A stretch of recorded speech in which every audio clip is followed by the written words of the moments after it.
All right, we're gonna do an oil change on my dad's 1994 Ford Ranger. It's the XLT model, king cab. If you look right down here, you can see that little white thing right there. That is the oil filter.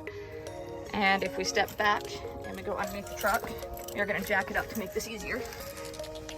And you look right up down underneath.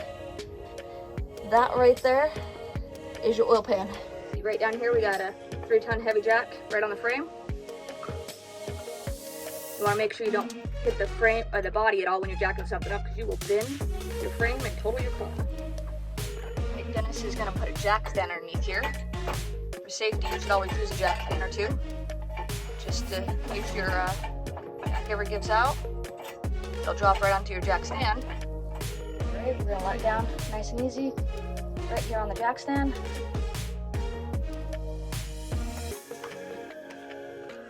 Right there.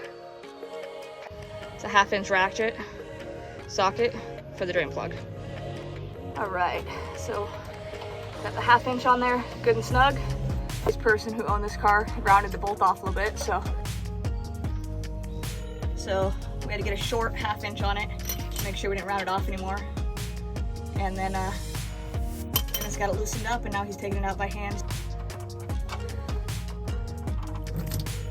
Just like that, because had we not shifted it just a second ago, would have overshot our pan.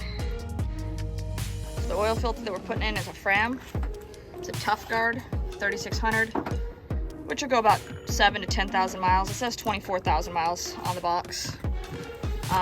But these older engines, even with the high mile, I see 15,000 on the front in English, sorry. Even with these newer oils, synthetics or high blends, you definitely still want to make sure you're placing your oil filter and regularly.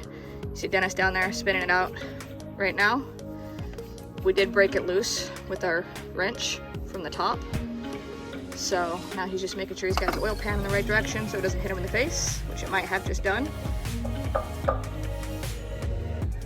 And we'll blend the new one up in there with 4.5 quarts Quaker State oil right here. Then we checked the dipstick and it came in full. If you read online, it'll say anywhere from 4.5 to 5 quarts depending on your oil filter and how much it drained out.